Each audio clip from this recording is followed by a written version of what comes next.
Hello and welcome to SPMIS Academy. Today we'll analyze important newspaper articles of 17 December 2024. Please note you can download the PDF version of today's newspaper analysis by clicking the link given in the comment section.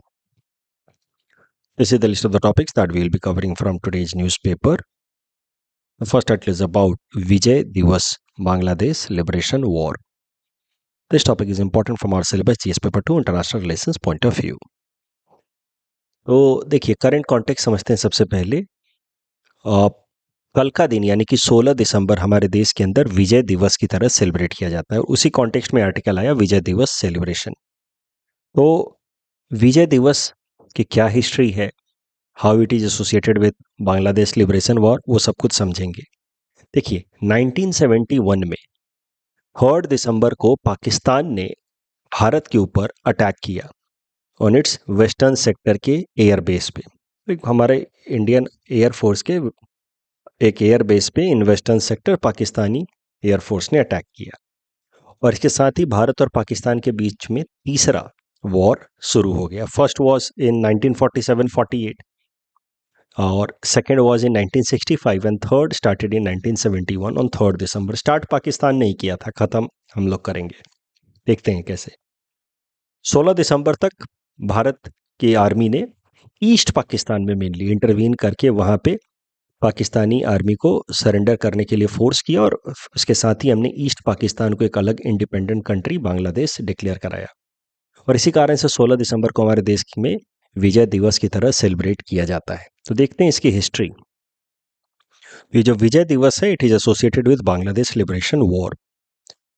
तो Bangladesh liberation war समझने के लिए थोड़ा सा background समझिए। देखिए जब भारत आज़ाद हुआ तो साथ ही साथ भारत का पार्टीशन भी हुआ into 2 countries, India and Pakistan. But Pakistan की अगर आप टेरिटरी देखें तो वो मेनली 2 रीजन्स थी and it was segregated by miles. एक तरफ वेस्ट पाकिस्तान और दूसरी तरफ ईस्ट पाकिस्तान। ईस्ट पाकिस्तान जो आज का बांग्लादेश है, वहाँ पे जिस एथनिसिटी के लोग रहते थे, आज भी रहते हैं, वो बंगाली स्पीकिंग मुस्लिम्स थे। जबकि वेस्ट पाकिस्तान के अंदर अलग अलग एथनिसिटी के लोग हैं, बट ज़्यादातर जो वहाँ पे लोग हैं they are Punjabi speaking Muslims. तो आप कह सकते हैं कि वेस्ट पाकिस्तान और ईस्ट पाकिस्तान के लोगों के बीच में जो सिमिलैरिटी थी वो थी बस रिलीजन, लेकिन डिफरेंसेस कल्चरल थे और जोग्राफिकल भी। और यही कारण है कि धीरे धीरे दोनों जगहों के लोगों के बीच में काफ़ी डिफरेंसेस आने लगे। ट्रेडिशनली जो वेस्ट पाकिस्तान के लोग थे, जो पंजाबी स्पीकिंग मुस्लिम थे, वो इकोनॉमिकली और पॉलिटिकली डोमिनेंट क्लास थे। तो तमाम जो भी बेनिफिशियल पोजीशंस थे, चाहे वो पॉलिटिक्स में हो, बिजनेस में हो, all of them belong to the people of waste Pakistan, especially Punjabis. Naturally, it created a sense of frustration amongst the people of East Pakistan, Bengali speaking Muslims. और धीरे धीरे एक sense of frustration took shape of protest. Protest शुरू हुआ, वॉलेंट protest भी हुआ, कुछ underground organisations भी बनाए दिए गए जो धीरे धीरे डिमांड करने लगे इंडिपेंडेंस फॉर ईस्ट पाकिस्तान। तो now there were some organisations जैसे कि मुक्ति जोधाज या Mukti Bahinis, they started demanding independence of East Pakistan. अब Pakistani army which was mainly under control of the people of waste Pakistan, उसने एक ऑपरेशन लॉन्च किया इस तरह के प्रोटेस्ट को सप्रेस करने के लिए। उस ऑपरेशन का नाम था operation search light. This operation was launched on 25 March 1971 to crack down any kind of protest in East Pakistan in the direction of having independence. अब ये जो ऑपरेशन सर्चलाइट स्टार्ट किया पाकिस्तानी आर्मी ने ईस्ट पाकिस्तान में, it was very brutal, severe crackdown. इस कारण से कई सारे इन सिविलियंस जो हैं ईस्ट पाकिस्तान से, वो इस पाकिस्तानी आर्मी के एट्रोसिटीज से बचने के लिए फिर इलीगल तरीके से जो भारत और ईस्ट पाकिस्तान की बाउंड्री है उसको क्रॉस करके भारत के अंदर आने लगे एज इलीगल रिफ्यूजीज। तो India started facing the problem of illegal influx of refugees coming from East Pakistan, mainly because of this Operation Searchlight, severe crackdown by Pakistani army over the people of East Pakistan। और इस कारण से भारत के अंदर फिर हमारे जो border districts हैं वेस्ट बंगाल के अंदर, असम के अंदर, वहाँ पे इलीगल रिफ्यूजीज का इन्फ्लक्स बढ़ने लगा, पॉपुलेशन प्रेशर बढ़ने लगा, लोकल एडमिनिस्ट्रेशन पूरी तरीके से बिगड़ गया, and that forced India to interfere in this matter, which was essentially an internal matter of Pakistan. So, because of this illegal influx, India decided to intervene into the matter. But Pakistan, east Pakistan के अंदर जो भी चीज़ें हो रही हैं उसमें Bharat intervene करने के लिए भारत को कुछ चीज़ों का ध्यान रखना था. Geopolitical factors must be considered. One, कि China was directly in support of Pakistan. Second, US was also supporting Pakistan, क्योंकि ये टाइम था कोल्ड वॉर का, और कोल्ड वॉर में भारत तो नॉन अलाइनमेंट मूवमेंट फॉलो कर रहा था. That means India decided not to join either the US bloc और द यूएसएसआर ब्लॉक. लेकिन Pakistan had joined the US bloc by signing SEATO agreement. तो Pakistan was clearly an ally of the US during the cold war time. तो भारत को एक बात पता थी कि अगर हमें इंटरवीन करना ईस्ट पाकिस्तान में in order to deal with the issues of illegal refugee influx in India, so we will have to face two adversaries, one China and second the US, two major adversaries. लेकिन एक तरफ refugee crisis Bharat के अंदर बढ़ता जा रहा था. उस वक्त देखिए लगभग 1 करोड़ लोग, 1 crore refugees cross the border from East Pakistan into India as per report by United Nation Commission on Human Right. तो एज पर दिस UNHCR रिपोर्ट, about 1 crore people, refugees, entered from East Pakistan into the border regions of India. Naturally, it created immense pressure on Indian infrastructure, and that is the reason why India's Prime Minister Indira Gandhi ji decided we will intervene into this matter and we will stop this illegal refugee influx. We will help the people of East Pakistan against this severe crackdown. लेकिन ये overnight नहीं किया जा सकता था. The reason is simple कि दो important powers Pakistan को सपोर्ट कर रहे थे. इसीलिए प्रधानमंत्री जी ने इंडियन आर्मी को रेडी रहने के डायरेक्शंस दिए कि आप तैयार रहिए, बट साथ ही साथ कुछ स्ट्रैटेजिक डिसीजंस भी लिए गए. जैसे भारत के लिए मैंने आपको बताया चैलेंज, पाकिस्तान को एक तरफ से यूएस सपोर्ट कर रहा था, दूसरी तरफ से चाइना सपोर्ट कर रहा था. चाइना तो इसलिए सपोर्ट कर रहा था क्योंकि 1962 में भारत और चाइना के वॉर हुए थे और तब से इंडिया और चाइना के बीच में डिफरेंसेस क्रिएट हो गए थे. और दैट इज वाई दुश्मन का दुश्मन दोस्त वाला फंडा इस केस में काम कर रहा है. तो भारत का दुश्मन पाकिस्तान, भारत का दुश्मन चाइना सिंस 1962. तो that naturally brought Pakistan and China together. Until then, Pakistan and China are considered as all-weather friends. The common factor is enmity with India. और दूसरी तरफ यूएस के बारे में मैंने आपको बताया कि Pakistan was part of the US block during the cold war. तो भारत को इन दोनों फैक्टर्स को नलीफाई करना था.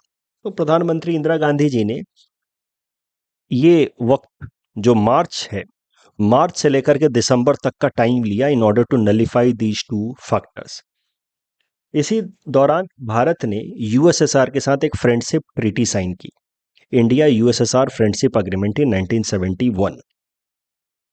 यूएसएसआर के साथ फ्रेंडशिप अग्रीमेंट साइन करके भारत ने मेनली ट्राई किया यूएस फैक्टर को नलीफाई करने का, क्योंकि यूएस की जो सबसे स्ट्रॉन्ग नेवल फ्लीट थी, 9th नेवल फ्लीट, वो लगातार सर्विलेंस कर रही थी in the Bay of Bengal region in order to have a track on India's action. और अगर भारत कुछ भी एक्शन लेता ईस्ट पाकिस्तान में जो दुनिया के देशों को लग रहा था कि भारत ले सकता है, तो उस केस में US would have taken a counter action.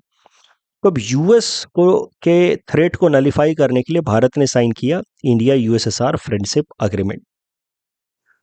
और यूएसएसआर ने भी अपनी सबसे स्ट्रॉन्गेस्ट नेवल फ्लीट को भेजा बे ऑफ बंगाल रीजन में, और मोर और लेस एक टेंशन वाला सिचुएशन क्रिएट हुआ यूएस और यूएसएसआर के बीच में. और यूएस और USSR already had confronted each other about 9 or 10 years ago in 1962 during Cuban missile crisis, जो मैंने कुछ दिनों पहले आपको न्यूज़पेपर एनालिसिस में बताया था. अब यहाँ पे दोनों अननेसेसरी कन्फ्रंट नहीं करना चाहते थे एक दूसरे को. तो यूएसएसआर के यहाँ अपने प्रेजेंस बढ़ाने के बाद US decided to pull out. साथ ही साथ भारत की प्रधानमंत्री जी ने जो हमारे यूरोपियन पार्टनर्स हैं, खासकर यूके, क्योंकि आज़ादी के बाद से भारत ने यूके के साथ अच्छे संबंध बनाए हुए हैं. We have buried the hatchet जो भी उन्होंने हमें कॉलोनाइज किया, इंपीरियलाइज किया, that is wrong of course, but उसके बावजूद भी भारत ने यूके के साथ अच्छे डिप्लोमेटिक रिलेशंस बनाए हुए हैं। तो यूके के मदद से we try to persuade the US कि आप अननेसेसरी इंटरनल मैटर में इंटरफेयर ना करें। तो इस तरीके से यूएस फैक्टर को नलीफाई किया गया। एक तरफ यूएसएसआर के साथ फ्रेंडशिप अग्रीमेंट और यूएसएसआर की naval fleet, it created a threat for US naval fleet in Bay of Bengal. साथ ही साथ यूके के साथ हमने बैक चैनल डिप्लोमेसी इस्टेब्लिश की यूएस के साथ, और यूके की मदद से वो जो बैक चैनल डिप्लोमेसी इस्टेब्लिश हुई, that help India to nullify the US factor. और जहां तक चाइना फैक्टर है, चाइना का जो पॉसिबल थ्रेट है भारत के लिए in the case India decides to intervene in East Pakistan, उसको भी नलीफाई करने में मदद की यूएसएसआर ने। कैसे, जरा देखते हैं। देखिए, यूएसएसआर ने क्या किया, जो चाइना और रसिया वाला बॉर्डर है वहां पे रसिया ने अपनी आर्मी बढ़ानी शुरू कर दी, आर्मी मोबिलाइजेशन करनी शुरू कर दी। तो अब चाइना को मजबूरी में जो भारत और चाइना वाला जो बॉर्डर है वहां से अपने आर्म्ड फोर्सेस को मोबिलाइज करना पड़ा टुवर्ड्स रसिया चाइना बॉर्डर। तो यहाँ पे चाइनीज फोर्सेस की संख्या थोड़ी सी कम हुई, एक फैक्टर तो ये हुआ। साथ ही साथ इंडिया वेटेड टिल दिसंबर, क्योंकि ये रेफ्यूजी इन्फ्लक्स का प्रॉब्लम तो शुरू हो गया था मार्च से ही, बट भारत ने टाइम लिया यूके की मदद से यूएस को थोड़ा पैसिफाई करने के लिए। यूएसएसआर के साथ फ्रेंडशिप अग्रीमेंट साइन किया हमने। साथ ही साथ हमने दिसंबर तक का वेट किया। क्यों? क्योंकि दिसंबर में इस रीजन में बहुत सारी बर्फबारी होती है, ह्यूज अमाउंट ऑफ स्नोफॉल, और स्नोफॉल के केस में मोर और लेस ये पूरा का पूरा एरिया जो है वो कट ऑफ हो जाता है, और चाइना और भारत के बीच में एक बड़ा सा गैप क्रिएट हो जाता है, नेचुरल सा ज्योग्राफिकल गैप। हिमालय रीजन तो anyway it's a huge boundary, it's a huge wall between India and China, but that is still permeable, that is still penetrable. But जब snowfall हो जाता है heavily during the winter time, तब it becomes almost impossible for the soldiers from either side to intervene on the other side. तो भारत ने दिसंबर तक का wait किया, और दिसंबर में फिर Indian forces decided to intervene. और पाकिस्तान पूरे कॉन्फिडेंस में था, उसको लग रहा था कि यूएस भी हमारे साथ है, चाइना भी हमारे साथ है। और 3 दिसंबर को पाकिस्तान ने वेस्टर्न सेक्टर पर अटैक किया। हमने कहा कि okay fine, let us have war, और Indian soldiers enter into East Pakistan. हमने यहाँ पे जो हमारे एयर बेस पे अटैक हुआ, हमने भी एयर स्ट्राइक किए, but then Indian forces enter into East Pakistan, जहाँ पे पाकिस्तानी सोल्जर्स एट्रोसिटीज कमिट कर रहे थे over the civilian population of East Pakistan, जिसके कारण भारत के अंदर इलीगल रेफ्यूजी इन्फ्लक्स का प्रॉब्लम बढ़ रहा था। पाकिस्तान कॉन्फिडेंस में था कि हमारे साथ चाइना है, यूएस है, लेकिन जब Indian forces inter into East Pakistan, Pakistan के रेस्क्यू में कोई आया नहीं, पाकिस्तान अकेला पड़ गया। इंडियन आर्मी के लिए सिंपल सा ऑपरेशन हुआ, इन एंड आउट ऑपरेशन। 13 दिन के अंदर Indian army force Pakistani army to surrender. 3 दिसंबर को हमारी आर्मी ने इंटर किया ईस्ट पाकिस्तान में। 16 दिसंबर को हमारी इंडियन आर्मी ने पाकिस्तानी आर्मी को सरेंडर करने पे मजबूर कर दिया। You can see general A.A.K. Niazi of Pakistan, Lieutenant General A.A.K. Niazi of Pakistan, signing instrument of surrender to India's Lieutenant General J.S. Arora on 16 December 1971. But सिर्फ Pakistani army को हमने रोका नहीं एट्रोसिटीज कमिट करने से, उनको हरा करके, साथ ही साथ हमने उनके 93,000 सोल्जर्स को प्रिजनर ऑफ वॉर भी बनाया, और भारत ने ईस्ट पाकिस्तान को एक अलग इंडिपेंडेंट कंट्री डिक्लेयर कर दिया, बांग्लादेश। ऑफ कोर्स पाकिस्तान ने इस बांग्लादेश वाला जो डिक्लेरेशन है उसको मानने से इनकार किया कि no, how can it be an independent country Bangladesh. लेकिन अब पाकिस्तान के साथ समस्या थी कि उसके 93,000 सोल्जर्स भारत के पास कैद थे, दे वर प्रिजनर्स ऑफ वॉर, और पाकिस्तान के ऊपर इसका भी दबाव पड़ रहा था। और यही कारण है कि फिर लगभग 7-8 महीनों बाद, इन जुलाई 1972, भारत के प्रधानमंत्री इंदिरा गांधी और पाकिस्तानी प्रेसिडेंट जुल्फिकार अली भुट्टो के बीच में एक एग्रीमेंट हुआ इन शिमला, जिसको हम लोग कहते हैं शिमला एग्रीमेंट ऑफ 1972। इस शिमला एग्रीमेंट में भारत ने पाकिस्तान के 93,000 प्रिजनर्स ऑफ वॉर को रिलीज कर दिया। ऐसे भी वो हमारे देश में अननेसेसरी प्रेशर ही क्रिएट कर रहे हैं, हमारे जेलों में प्रेशर क्रिएट कर रहे हैं, खाना पीना उनको देना पड़ रहा है। India decided to release this 93,000 prisoners of war. But कुछ और भी इंपॉर्टेंट फैसले हुए। इसके बदले में पाकिस्तान ने एक्सेप्ट किया diplomatic recognition of Bangladesh as an independent country. तो पाकिस्तान, ईस्ट पाकिस्तान को बांग्लादेश डिक्लेयर कर दिया था भारत ने दिसंबर 1971 में, बट वेस्ट पाकिस्तान ने इस बात को एक्सेप्ट किया इन शिमला एग्रीमेंट 1972। साथ ही साथ कुछ और भी फैसले हुए। एक सबसे जो महत्वपूर्ण फैसला हुआ वो ये था कि any outstanding issues between India and Pakistan, specially Kashmir related dispute, will be now resolved on the basis of bilateral negotiations. अब आपस में बातचीत करके हम डिस्प्यूट्स को रिजॉल्व करेंगे। हम ना वॉर करेंगे, ना ही इन डिस्प्यूट्स को हम किसी इंटरनेशनल फोरम पे लेकर के जाएंगे। हम लोग बातचीत की मदद से बायलैटरल नेगोशिएशंस के बेसिस पे जो भी हमारे आउटस्टैंडिंग इश्यूज हैं, मेनली जम्मू एंड कश्मीर के इश्यूज, उसको रिजॉल्व करेंगे। साथ ही साथ जम्मू एंड कश्मीर के अंदर जो एक्चुअल डिमार्केशन, जहां पे एक तरफ पाकिस्तानी आर्मी और दूसरी तरफ इंडियन आर्मी है, उस लाइन को शिमला एग्रीमेंट से पहले कहा जाता रहा था सीज फायर लाइन, उसको शिमला एग्रीमेंट के बाद कन्वर्ट कर दिया गया into LOC, line of control. तो ये है LOC, भारत और पाकिस्तानी आर्मी के बीच में एक्चुअल डिमार्केशन ऑन ग्राउंड। और भारत और चाइना आर्मी के बीच में ये है LAC, line of actual control. LAC and LOC, line of control and line of actual control, बस नाम है। LAC के बारे में हमने पहले भी चर्चा की है, कभी और भी करेंगे। भारत और चाइना के बीच के बॉर्डर को हम लोग कहते हैं LAC, line of actual control. और भारत और पाकिस्तान के बीच में ये जो डिमार्केशन है कश्मीर के अंदर, इसको हम लोग कहते हैं LOC, line of control. But इस LOC को शिमला एग्रीमेंट से पहले कहा जाता रहा था सीज फायर लाइन। इसको बाद में आफ्टर शिमला एग्रीमेंट नाम दे दिया गया LOC। देखिए, सीज फायर लाइन का क्या मतलब होता है? सीज फायर का मतलब होता है stoppage of war, cessation of war for the time be, यानी कि वॉर खत्म नहीं हुआ है, अभी खाली हमने उसको रोका है। तो इस लाइन की हिस्ट्री क्या है? 1947 में जब हमारा देश आजाद हुआ, तो एज पर independence of India act 1947, the princely states, जो उस टाइम के रजवाड़े थे, रियासत थे, they could either join dominion of India और डोमिनियन ऑफ पाकिस्तान, और दे कुड रिमेन इंडिपेंडेंट। तो जम्मू एंड कश्मीर के राजा हरि सिंह ने तय किया कि ही विल रिमेन इंडिपेंडेंट,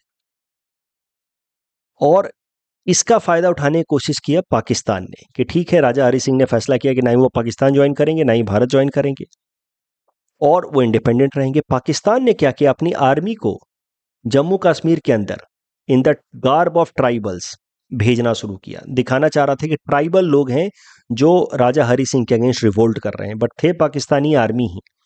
और वो पाकिस्तानी आर्मी धीरे धीरे बहुत सारा एरिया कैप्चर करते हुए आगे बढ़ने लगी, और कश्मीर का बहुत सारा हिस्सा उन्होंने लगभग 1/3 कैप्चर कर लिया। राजा हरि सिंह दबाव में आए, he was under pressure, he fled to Delhi, और दिल्ली में आकर के उन्होंने इंस्ट्रूमेंट ऑफ एक्सेशन साइन किया भारत के साथ। और फिर भारत की आर्मी गई और उसने पाकिस्तानी आर्मी के बढ़ते हुए जो मूवमेंट्स थे on the further side in Jammu and Kashmir, उसको रोका। And then matter was taken to United Nations. United Nations में मामला पॉलिटिसाइज हो गया, इसीलिए तब से भारत ने फैसला किया है कि जम्मू कश्मीर वाले मामले को वो इंटरनेशनल लेवल पे लेके जाएगा ही नहीं, क्योंकि फिर अलग अलग देश जो हैं वो अपने वेस्टेड इंटरेस्ट से मामला को और फंसा देते हैं, पॉलिटिसाइज कर देते हैं। And that is why in Shimla agreement हमने एक बात तय की कि all the outstanding issues, specially Jammu and Kashmir, will be resolved on bilateral negotiations, आपस में बातचीत करेंगे। और 1947 में जब इंडियन आर्मी ने जाकर के पाकिस्तानी आर्मी को यहाँ रोका, तो उसके बाद वॉर को टेम्पोररीली रोका गया, सीज फायर डिक्लेयर किया गया। Cease fire means no war, और इस लाइन को कहा गया सीज फायर लाइन। और वॉर तब से ऑफिशियली खत्म हुआ नहीं, war did not officially ended. और इसी कारण से इस लाइन को कहा गया सीज फायर लाइन। 1972 में शिमला एग्रीमेंट में जाकर के हमने कहा कि now we no longer will have war for demarcation of boundary between India and Pakistan. War को अभी हम खत्म करते हैं, let us call it line of control, कि this is the temporary demarcation between India and Pakistani army, और आगे negotiation करके, बातचीत करके हम इंटरनेशनल बाउंड्री तय करेंगे। तो ना ही सीज फायर लाइन, ना ही LOC international boundary. International boundary मतलब there is no dispute between the two sides. But cease fire line कहें या एलओसी कहें, दोनों का मतलब यह है कि डिस्प्यूट तो है ही, कि कौन सा बाउंड्री है वो अभी क्लियर नहीं है, डिस्प्यूट तो है ही, लेकिन सीज फायर लाइन का मतलब होता है कि वॉर भी चल रहा है साथ में, अभी वॉर को टेम्पोररी रोका गया है। एलओसी का मतलब वॉर खत्म हो चुका है, अब आगे इंटरनेशनल बाउंड्री हम तय करेंगे on the basis of negotiation. और इंटरनेशनल बाउंड्री का मतलब है कि ना वॉर चल रहा है, ना ही कोई डिस्प्यूट है, both sides have agreed to the demarcation. तो तीन शब्द हैं, एक है सीज फायर लाइन, दूसरा है एलओसी। दोनों का मतलब होता है temporary demarcation of boundary between the two sides, but none of them are called international boundary, क्योंकि इंटरनेशनल बाउंड्री का मतलब है कि there is no territorial dispute. But seize fire कहें या एलओसी कहें, इसका मतलब होता है कि टेरिटोरियल डिस्प्यूट है अभी। तो हमारा बाउंड्री तो इंटरनेशनल बाउंड्री भारत के हिसाब से तो ये है, और ये हम लेके रहेंगे आज नहीं तो कल। बट अभी के लिए लाइन ऑफ कंट्रोल ये है। That means there is dispute with respect to demarcation, but for the time being this is demarcation, जिसको हमने कहा एलओसी। एलओसी को शिमला एग्रीमेंट से पहले हम लोग कहते थे cease fire line, because the war had not officially ended, the war that had started in 1947-48।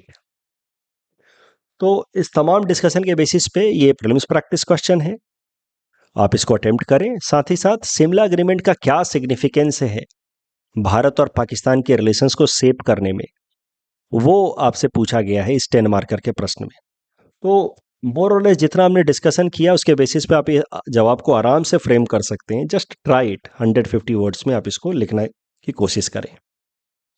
और इंटरनेशनल रिलेशंस के आंसर लिखते वक्त थोड़े बहुत मैप्स भी बना दीजिए, जैसे कश्मीर में एलओसी दिखा दीजिए, सीज फायर लाइन, एलओसी, ये सब लिख दीजिए, इंटरनेशनल बाउंड्री एंड ऑल ये सब बता दीजिए। तो भारत के हिसाब से this has to be international boundary, आज नहीं तो कल। बट इंटरनेशनल बाउंड्री तभी होगा जब दोनों ही देश अग्री कर जाएं कि okay fine, there is no dispute, then only that can be declared as international boundary, जो भी पाकिस्तान अग्री नहीं कर रहा है।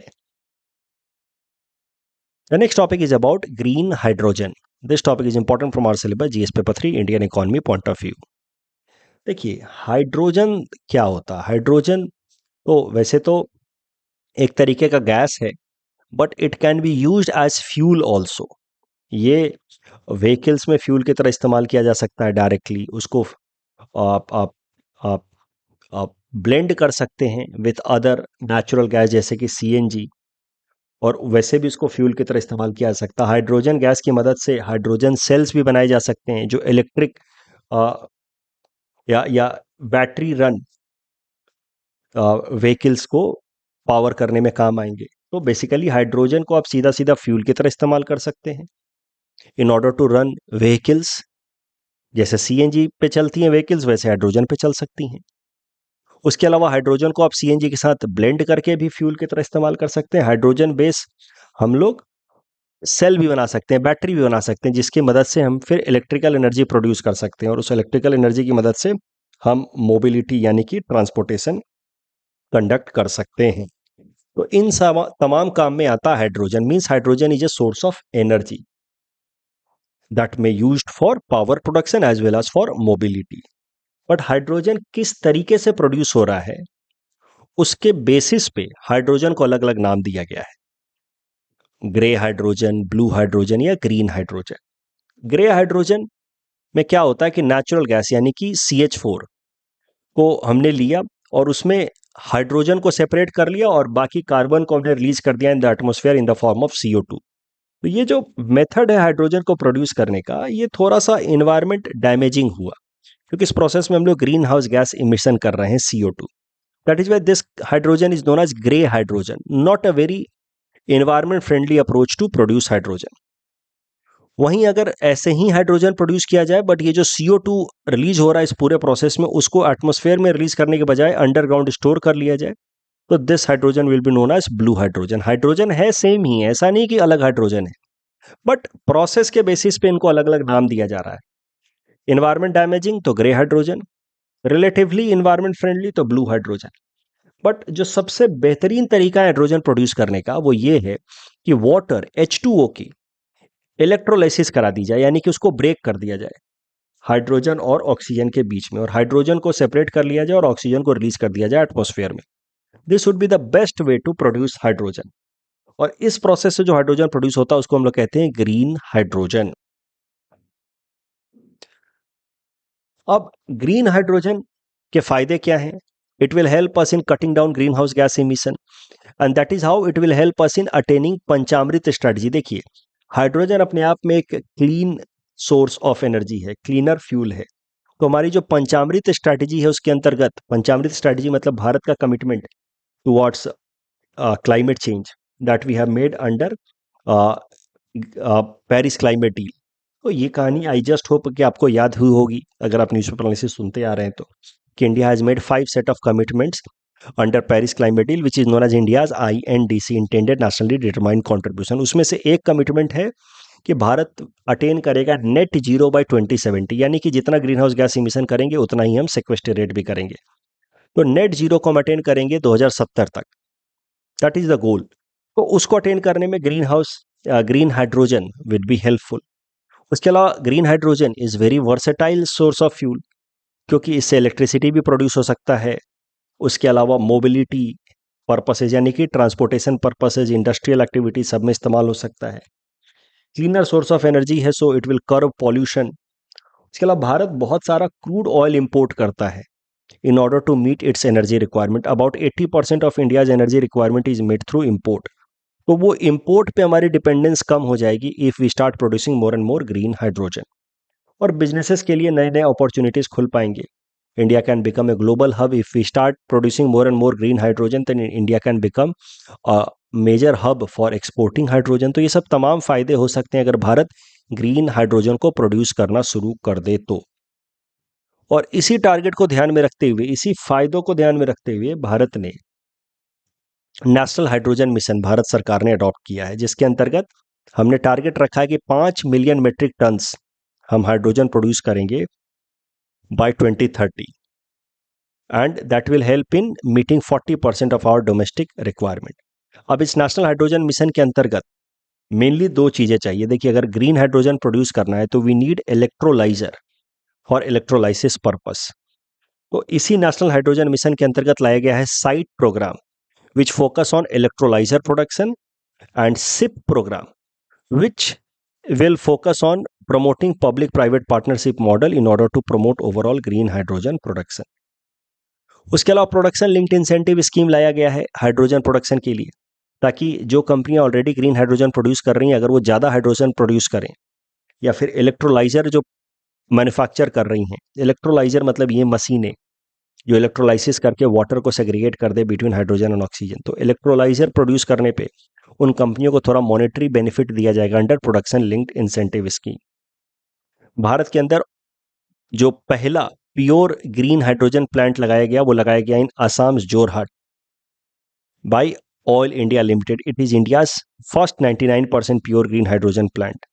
उसके अलावा Petroleum and Natural Gas Regulatory Board has given approval for 5% blending of green hydrogen with pipe natural gas which could later be taken to 20%। तो ये तमाम तरीके लाए गए हैं, तमाम इनिशिएटिव्स लिए गए हैं ताकि ग्रीन हाइड्रोजन का प्रोडक्शन हमारे देश के अंदर बढ़े।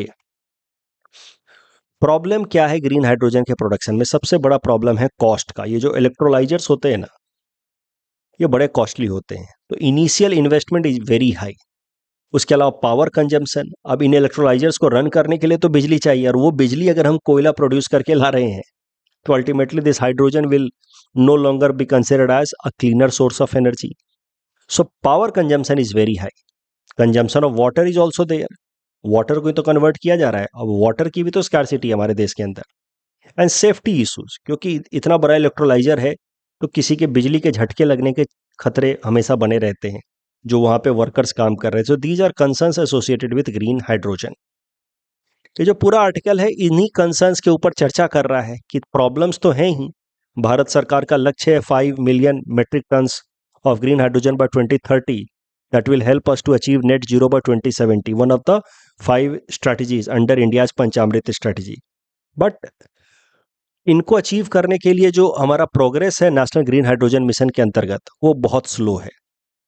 अभी तक सिर्फ 10% ही हम टारगेट मीट कर पाए हैं। सबसे बड़ा जो बैरियर है वो है फाइनेंशियल कंस्ट्रेंट का, क्योंकि जो इनिशियल इन्वेस्टमेंट है ग्रीन हाइड्रोजन प्रोडक्शन के लिए इलेक्ट्रोलाइजर का, वो बहुत बड़ा कंस्ट्रेंट प्रूव हो रहा है। तो green hydrogen projects require significant amount of initial investment that is proving to be a key barrier in National Green Hydrogen Mission. और फिर ये आर्टिकल सजेस्ट करता है कि भारत सरकार को रोबस्ट पॉलिसीज लानी होगी, फाइनेंसिंग के नए नए मैकेनिज्म ढूंढने होंगे, तभी जाकर के ग्रीन हाइड्रोजन का प्रोडक्शन हमारे देश के अंदर बढ़ सकता है। इस डिस्कशन के बेसिस पे प्रीलिम्स प्रैक्टिस क्वेश्चन हमने आपको दे रखा है। Please attempt this question and submit the answer in the comment section. The next article is about Santa Ana winds and impact of climate change in Western California। वैसे तो कल का article है, लेकिन मुझे लगा नहीं था इतना इंपॉर्टेंट होगा, बट अलग अलग जगहों पे इतना इसको डिस्कस किया जा रहा है, न्यूज़ चैनल्स वगैरह में भी आ रहा है, तो मुझे लग रहा है इंपॉर्टेंट हो सकता है, क्योंकि जो लोग पेपर सेट करते हैं वो भी तो न्यूज़ चैनल्स वगैरह देखते हैं, उनको उनके दिमाग में चीज़ें ज़्यादा रहेंगी शायद से। इस कारण से मुझे लगता है कि इस पर प्रश्न आने के चांसेस हैं। तो देखते हैं ये क्या मामला है सेंटा एना विंड्स के बारे में एंड करंट डेवलपमेंट्स क्या हुए। देखिए, ये सेंटा एना विंड्स एक रीजनल विंड है या एक लोकल विंड है जो अमेरिका के वेस्टर्न रीजन में फ्लो करती है, और वो भी उनके विंटर के टाइम में। जैसे अभी नदर्न हेमिस्फीयर में भारत है और अमेरिका भी है, तो दोनों जगह पे अभी विंटर का टाइम है।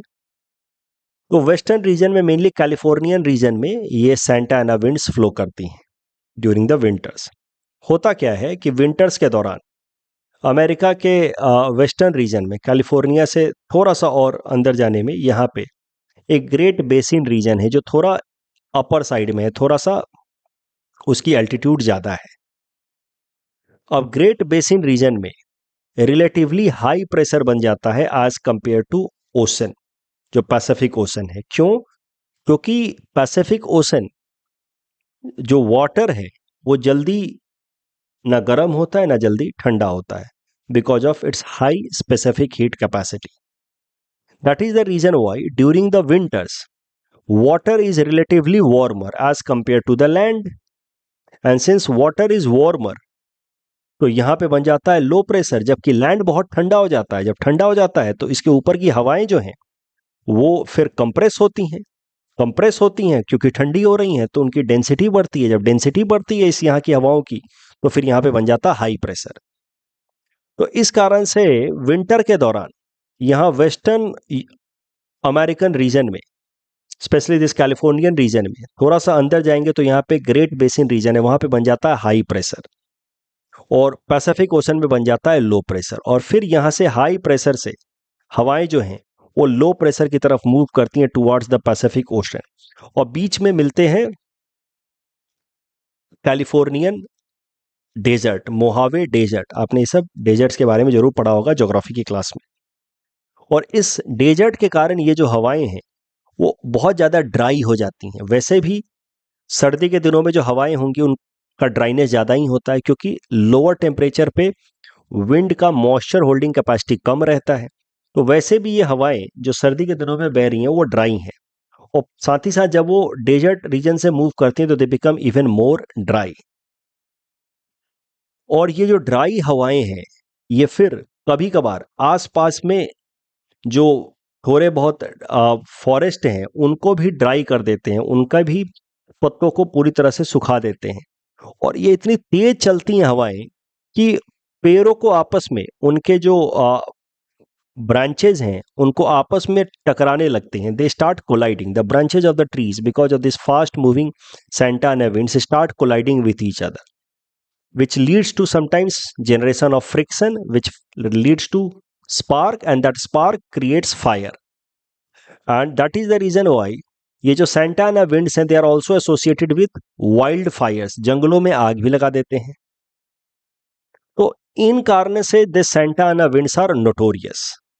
तो आई होप आपको मैकेनिज्म समझ आ रहा है। थोड़ा हिली एरिया है, वाटर की तुलना में ये हिली एरिया में टेम्परेचर और कम हो जाता है ड्यूरिंग द विंटर टाइम, इसलिए यहाँ पे बन गया high pressure. Water Pacific ocean में बन गया लो प्रेशर, और फिर हाई प्रेशर से लो प्रेशर की तरफ हवाएं बहेंगी। बीच में थोड़ा डेजर्ट है, डेजर्ट में इसको और ड्राइनेस हो जाता है ये हवाओं में। इस ड्राइनेस के कारण ये जो फॉरेस्ट रीजन से गुजरते हैं, थोड़ी वेजिटेशन वाले रीजन से गुजरते हैं, वहाँ पे पत्तों को और ड्राई करा देते हैं। साथ ही साथ they lead to collision of branches with each other causing friction and spark causing wildfires. तो this Santa Ana winds are notorious for creating wildfires in the western US specially during the winter time. क्यों? क्योंकि उनकी humidity भी कम है, moisture भी कम है, ड्राई वेजिटेशन है, that leads to increase of the risk of wild fires. और इस बार हम कुछ एक्सपर्ट्स का कहना है, ज्योग्राफी या इन्वायरमेंटल एक्सपर्ट्स का कहना है कि सेंटा एना विंड्स तो हर साल ही वाइल्ड फायर करते हैं थोड़े बहुत, लेकिन क्लाइमेट चेंज के कारण इस साल जो वाइल्ड फायर आया है मलिबू रीजन में इन कैलिफोर्निया, वो कुछ ज्यादा ही एक्सट्रीम है।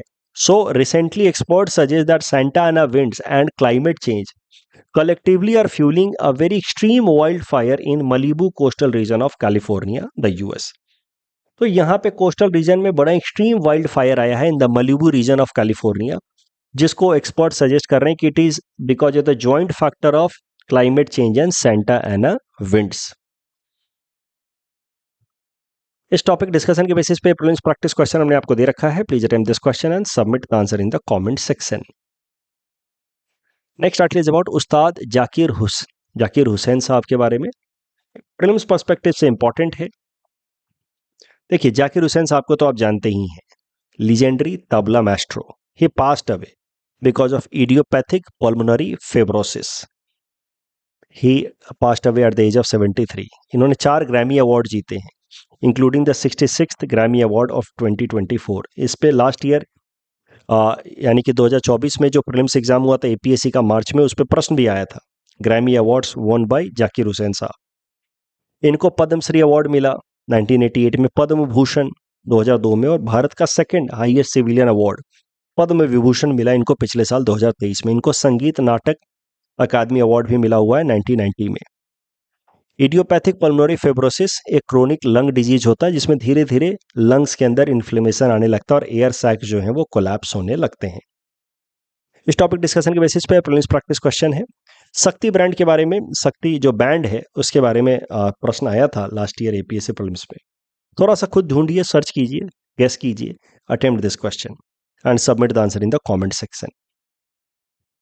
ये प्रश्न जो मैंने आपको दिया था ये थोड़ा सा टेक्निकल है। Organic relation between rights and duties. देखिए, ऑर्गेनिक का मतलब क्या होता है? The way two organs of our body interact, जैसे lungs and kidney. So one cannot exist without another. If lungs will die, then kidney automatically will die after some time. Likewise, so that is the organic relation. यहाँ पे A और B में confusion हो सकता है, but the most appropriate would be A, organic. These are like organs linked with each other. Kidney and heart linked with each other, heart and lungs linked with each other. Organs. One cannot exist without another. National waterway पे तो सवाल जो था वो सरल था, दोनों ही प्रश्न सही, दोनों स्टेटमेंट सही। यहाँ पे भी दोनों स्टेटमेंट सही हैं, एंड अगेन यहाँ पे दोनों स्टेटमेंट सही हैं। That's all from our side for today. Thanks for watching.